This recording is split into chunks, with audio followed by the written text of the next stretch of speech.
Boa tarde, amigos, companheiros. Aqui estou a convite da nossa Casa Espírita, Grupo Espírita União, Amor e Humildade, porque devido a esse isolamento da pandemia, Devido à pandemia, nós tivemos que suspender os trabalhos de energização, porque nós atendemos muitas pessoas a cada sábado e passo em torno de quase 30, até mais pessoas. Já chegamos a atender 40. Então não é viável que possamos fazer essa aglomeração para o nosso bem e para o bem de todos que lá comparecem. Então, como nós temos o nosso grupo espírita aqui no Facebook, me pediram que eu fizesse no lugar das palestras que tem lá todos os sábados, que cada sábado tem um palestrante. E depois, futuramente, nós iremos ver com esses palestrantes se eles querem vir aqui, deixar um pouco dos ensinamentos da nossa doutrina, do Evangelho. Então, isso está sendo feito meio de improviso aqui. Eu, na minha casa mesmo, resolvi e estudei aquilo que eu já falei na rádio, no programa de rádio, sobre um tema muito interessante e achei muito bom trazer para hoje essa explicação. Eu tirei do Evangelho algo que fala, do nosso Evangelho segundo o Espiritismo, que fala sobre como ser o verdadeiro espírita. Tem uma passagem ali que Jesus fala aos espíritas e nos intui o que devemos ser, como devemos fazer. E Allan Kardec, numa das suas obras, ele diz: o espírito é reconhecido pelo esforço que faz para a sua transformação moral e para vencer suas tendências para o mal. E como que nós conseguimos vencer as nossas más tendências? Que todos nós temos, né? Ninguém é perfeito, nós estamos aqui para aprender e evoluir. Através da reforma íntima. A reforma íntima é muito falada dentro das casas espíritas, dentro das palestras, dos estudos, que é uma das coisas mais importantes para que possamos nos melhorar e perseverar no bem.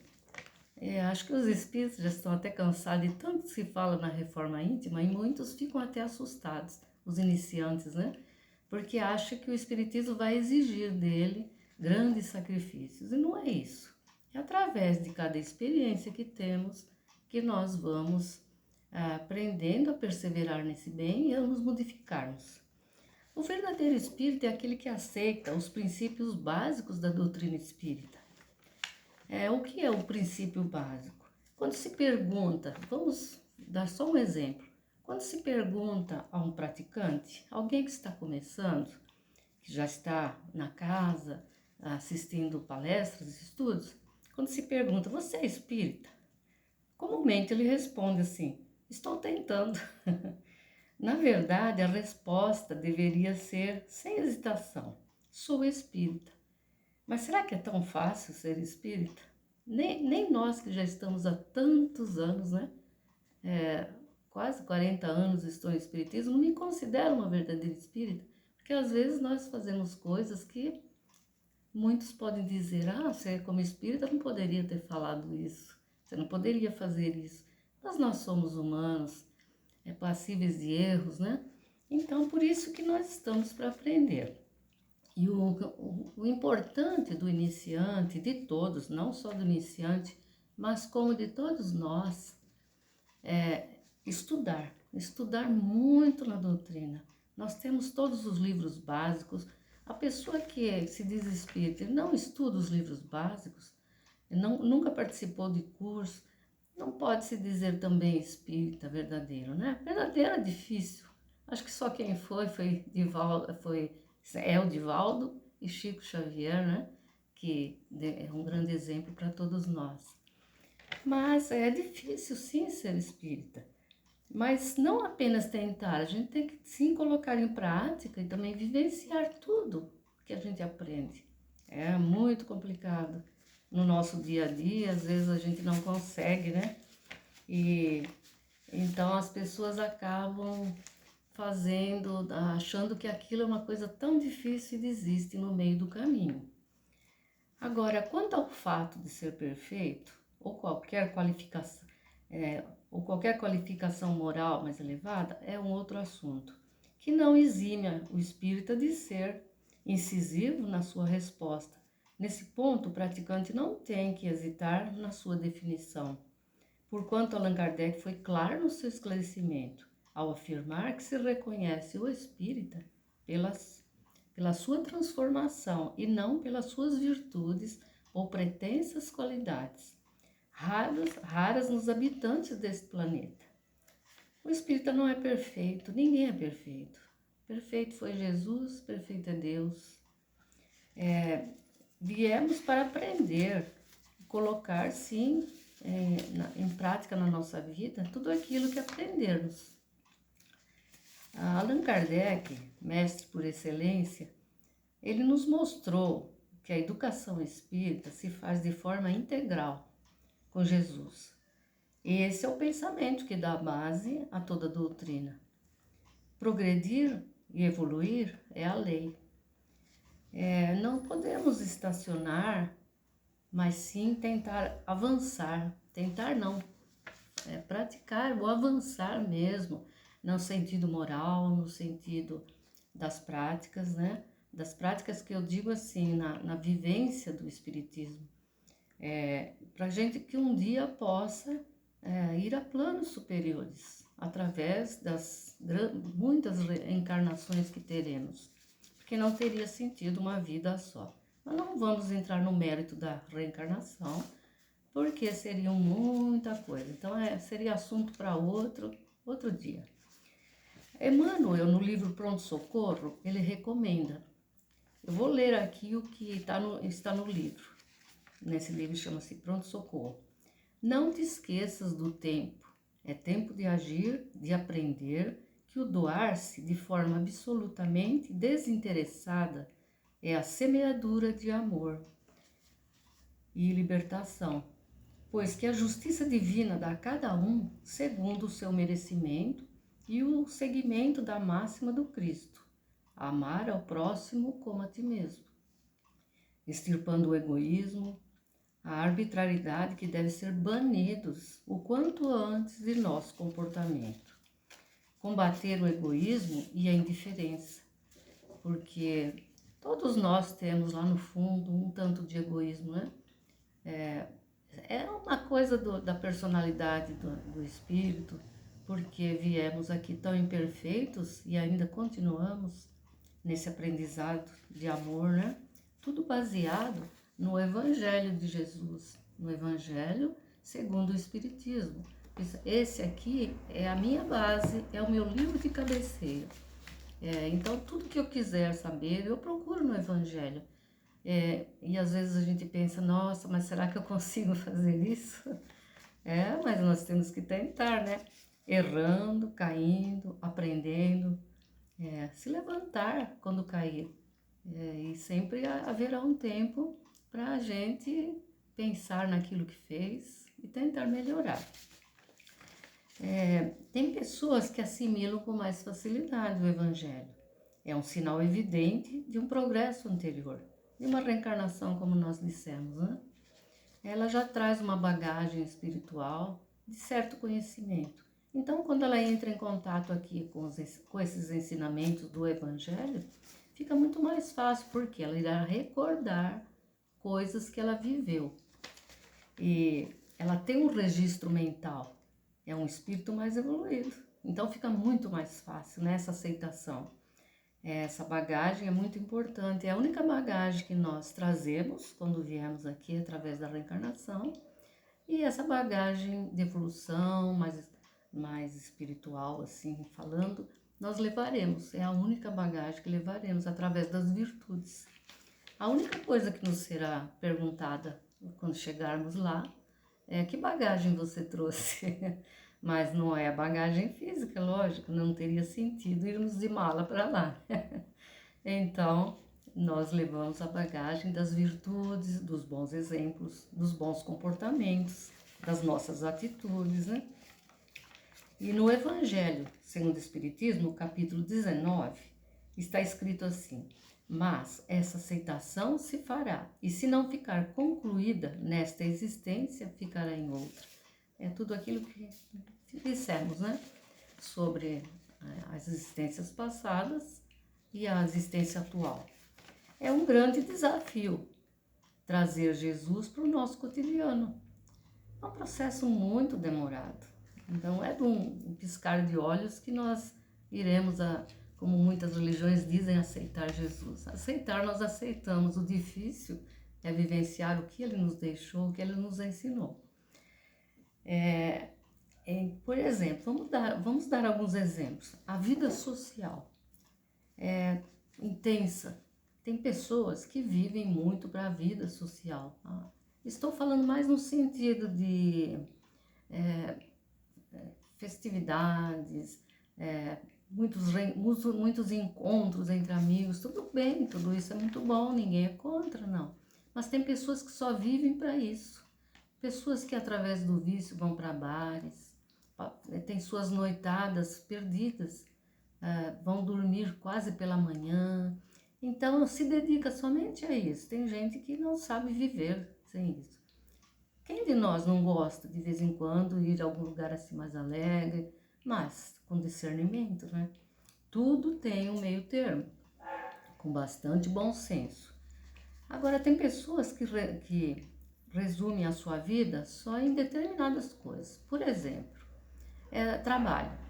O trabalho é ótimo, maravilhoso, é uma bênção de Deus, mas tem pessoas que fazem do trabalho sua escravidão.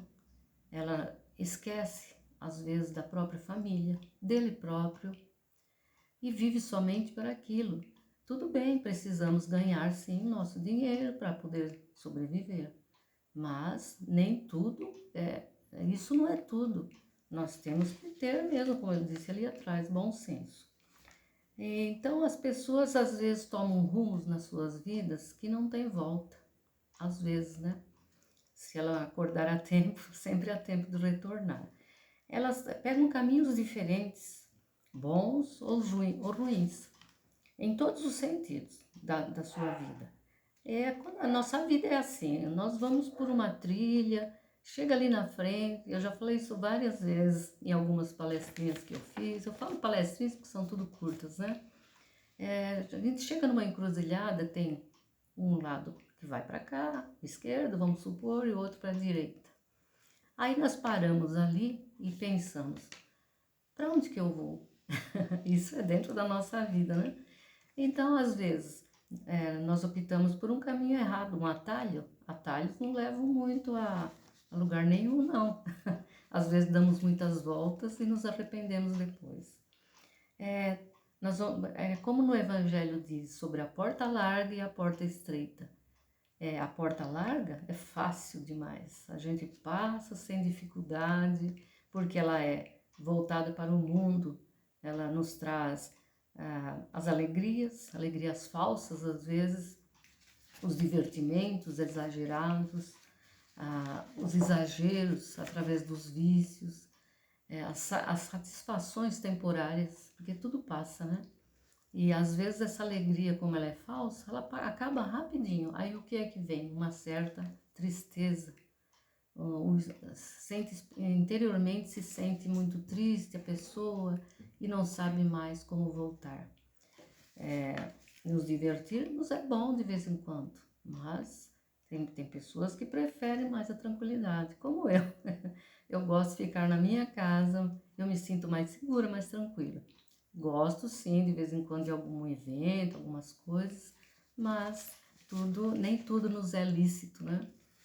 Então, agora tem pessoas que escolhem a porta estreita. O que é essa porta estreita? No Evangelho nos diz, é aquela que nós passamos com dificuldades, ralamos os nossos ombros naquela estreiteza daquela porta, mas com muita dificuldade nós conseguimos passar. E o que encontraremos do lado de lá? Encontraremos satisfação por aquilo que fizemos, por aquilo que concluímos, que achamos que foi bom e realmente foi. Então, a maioria das pessoas escolhem a porta larga, que é muito mais fácil, mas ela é muito mais sofrida. E às vezes, depois dessa porta, quando ela atravessa a porta larga, ela irá encontrar muito sofrimento, muito dissabor. Por quê? Porque não soube, às vezes, escolher o caminho certo. Não estamos falando no sentido da diversão, não só. É são de muitas coisas. Os prazeres mundanos, os vícios, as facilidades que o mundo nos dá, né? Isso está em todos os lugares, nas esquinas, nos ambientes, mas nós temos que discernir o caminho certo. Então, não que todos devam passar pela porta estreita para sofrer, se ralar, para mostrar que está fazendo sacrifício. Isso também não. Deus não quer o sacrifício de ninguém. Ele quer o bom senso de todos. E nós temos um estímulo diuturno com os ensinamentos de Jesus, sem fanatismo, é claro, porque tudo que é fanatismo é prejudicial. E muitas religiões, sem querer condenar, talvez pela falta de informação, elas levam ao fanatismo e seguem muito ao pé da letra tudo aquilo que vem escrito, sem raciocínio. Então, a nossa doutrina espírita não é melhor do que nenhuma. Ela apenas nos dá, ela é uma fé raciocinada.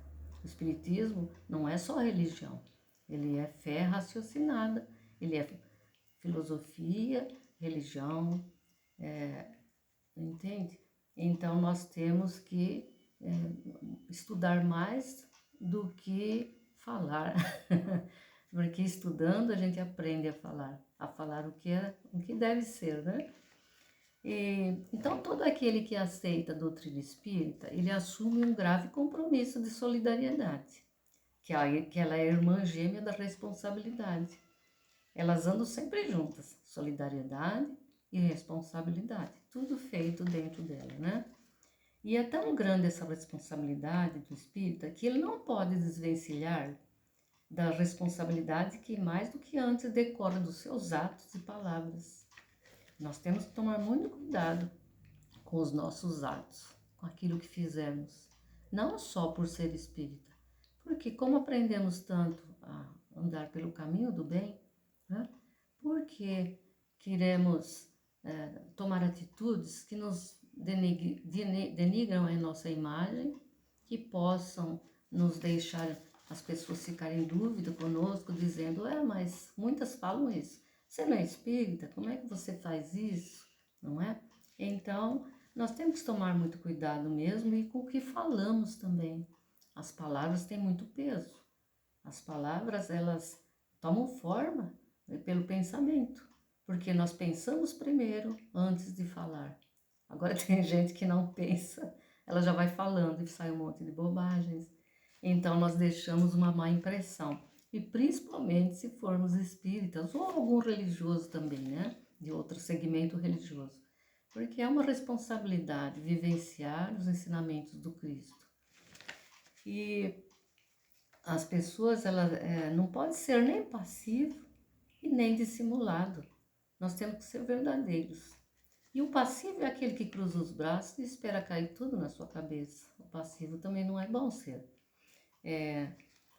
Nós temos que olha, quem está integrado na doutrina, que está escrito assim, e sabe respeitá-la, transforma-se numa força atuante, positiva no ambiente em que vive. Não é passivo nem dissimulado, como disse, não é indiferente nem apático. Nós temos que dar isso através dos nossos exemplos de vida. E como que nós nos vigiamos com isso? Através do orai e vigiai, que Jesus disse, né? Orai e vigiai, ou vigiai e orai, tanto faz. Nunca o conhece-te a ti mesmo foi mais necessário do que hoje em nossos dias, que está tão tumultuado, né? O espírita, antes de pensar em reformar os outros, ele tem que começar a reformar-se a si mesmo. Não adianta nós apontarmos o dedo para outra pessoa, sendo que nós não apontamos para nós, porque nós temos um monte de defeitos. Ninguém é santo, ninguém aqui veio fazer curso para santo. Nós viemos tentar nos aprimorar e nos melhorarmos. E então o espírita ele tem que fazer isso. Ele tem que se reformar primeiro, senão ele não pode nem falar nada, né? Eu estou aqui falando, mas eu tenho defeitos ainda a corrigir. Quem não tem, né? Por isso que Deus me deu essa oportunidade, dessa encarnação, para que eu possa melhorar aquilo que eu deixei para trás numa outra vida e não pude concluir. Às vezes eu deixei de lado, não quis concluir naquela vida, falei, vou deixar para outra. Não, não podemos fazer isso. Porque tudo aquilo que passamos, a maioria das coisas, não tudo, mas a maioria das coisas, são consequências desses atos anteriores. A doutrina espírita, ela é um roteiro de educação, de autoeducação, para que nós temos que ser melhor, mais humanos, mais compreensivos, mais cristãos. Aqui resume muitas coisas, né? E a doutrina codificada de Allan Kardec, ela educa, ela reforma, eleva, redime. Tudo, porém, depende de nós. Ele nos dá o roteiro. Nós vamos seguir aquilo que a nossa consciência nos disser. Jesus veio dar-nos ensinamentos e exemplos para que saibamos buscar a salvação pelo nosso próprio esforço, não apenas seguir e sim compreender. Essa salvação não é aquela salvação das religiões que pregam que quem for mal vai para o inferno, quem for bom irá para o céu. Para nós espíritas não existe essa forma de pensar. O nosso céu é o nosso bem-estar íntimo, é aquilo que nos trouxe felicidade, felicidade passageira, mas que nos deixa bem com todos, né? É uma felicidade, sim, é um céu interior. E o inferno que eles dizem é no sentido figurado também para nós. O inferno interior também, é o sofrimento, é o desespero, o remorso. Então, essa salvação seria essa, você se livrar desse lado ruim e ter um céu dentro de si, para que possamos viver em paz, né? Não eternamente, porque viveremos muitas outras vezes, que sempre teremos que ou melhorar ou concluir trabalhos deixados e seguir em frente através do trabalho no plano espiritual. E com a doutrina espírita, o homem se torna melhor, senhor do seu destino. A escolha é nossa, plantar e colher. A semeadura é livre, mas a colheita é obrigatória. Então, tudo que plantarmos, que der bons frutos, iremos colher bons frutos. Se plantarmos uma semente má, logicamente não teremos bons frutos. Será um fruto azedo, um fruto amargo, que nos trará dissabores. O conhecimento da doutrina espírita é precioso para nossas almas, nos ajudando a viver com mais alegria, estudar, compreender, alargar a nossa mente, buscando entender o universo como nossa casa e todos os nossos irmãos, com todos os nossos irmãos. Jesus exortou-nos a amar. Todos os nossos problemas acontecem, porque ainda estamos muito longe de entendermos o que significa amar como Jesus nos amou. O amor dele era imenso, né? Era perfeito. Ele amava todos, sem distinção de raça, de cor, de seja lá do que for. Jesus amou a todos com muito carinho e nos deixou esse exemplo maravilhoso. Incondicionalmente, estudemos e busquemos aplicar em nossas vidas os conceitos espíritas, os ensinamentos de nosso Mestre Jesus. Então, através dos estudos que esses livros maravilhosos nos trazem, não somente os da codificação, que são os primeiros, né? Eu digo que o Evangelho é a minha cartilha, meu livro de cabeceira. Tudo que eu preciso, eu procuro ali e a gente obtém respostas e fica mais aliviado, né? Mas tem muitos livros bons também, mas temos que ter, assim, bom senso de escolher esses livros. Porque às vezes tem muitos livros por aí que falam certas coisas e se dizem livros espíritas e às vezes foge um pouco da verdade. Então nós temos que olhar com critério os livros que caem em nossas mãos. Não julgando, mas olhando para ver se realmente aquilo condiz com os ensinamentos do kardecismo, né? O Evangelho segundo o Espiritismo está escrito: tratai todos os homens da mesma forma que quereis que eles vos tratassem. Está em Lucas, capítulo 6, versículo 31. E sede pacientes, sede cristãos. Essa palavra encerra tudo. Então, nós temos que estar sempre procurando bons ensinamentos através desses livros, através das obras, e procurar discernir, sim, o que é bom para a nossa vida, porque ali tudo está correto. Nós é que desviamos, às vezes, o sentido verdadeiro dessa leitura e passamos por cima, às vezes, falando, eu não vou conseguir fazer isso, eu não tenho essa perfeição. Não, nós não temos, nós chegaremos lá um dia, não sabemos quando, mas um dia chegaremos lá. Bom, era isso que eu trouxe de assunto para falar para vocês e gostaria de convidar, sim, os palestrantes, algum trabalhador da casa que queira falar, fazer uma exortação sobre o que nós aprendemos, trazer o seu conhecimento. É uma coisa muito simples, hoje a internet está aí, ela nos facilita. Eu estou fazendo isso de casa. Então, é cômodo, mas é uma responsabilidade da gente chegar aqui e falar certas coisas. Por isso que eu me baseio no Evangelho e em tudo que eu estou aprendendo ainda e aprendi. Então, quem quiser se prontificar a nos auxiliar nesse momento de isolamento social, que nós estamos, né, todos em casa, sem poder sair, principalmente nós que somos do grupo de risco, não podemos ficar, né, zanzando por aí.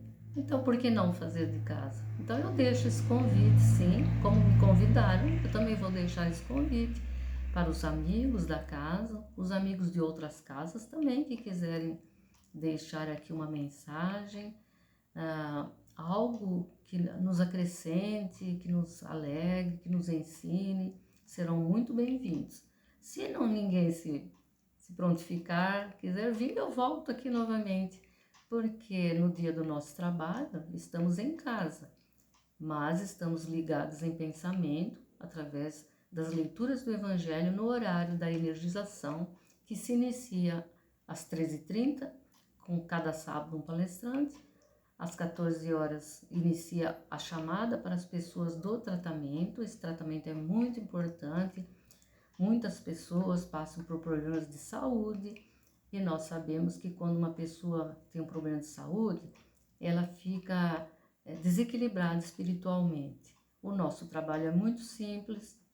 Nós fazemos a reativação dos chakras, a energização desses chakras. Para quem não entende, não conhece, não sabe o que é chakra de outras religiões, né? Tem muitos livros que explicam. Os chakras são centros de força que o nosso perispírito tem. Ele está localizado no perispírito e ele transfere para o nosso físico tudo aquilo que está bom ou ruim.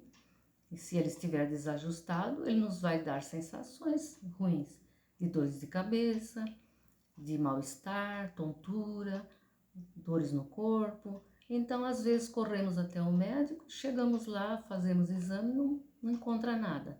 Muitas vezes encontra, mesmo assim.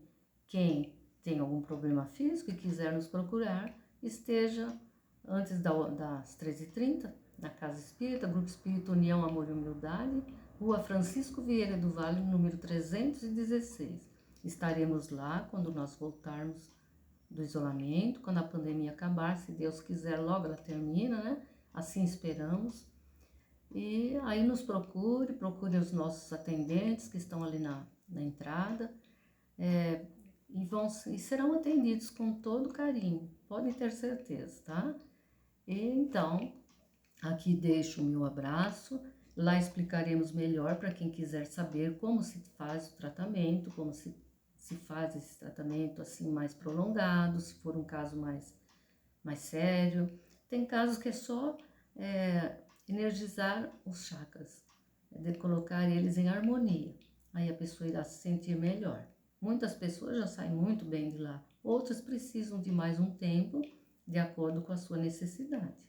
Então, fica aqui o meu convite a todos e espero que queiram colaborar com a gente participando através de mensagens, de vídeos dentro da nossa doutrina. O meu muito obrigada, tenham uma boa tarde e fiquem com Deus. Que Jesus abençoe a todos nós.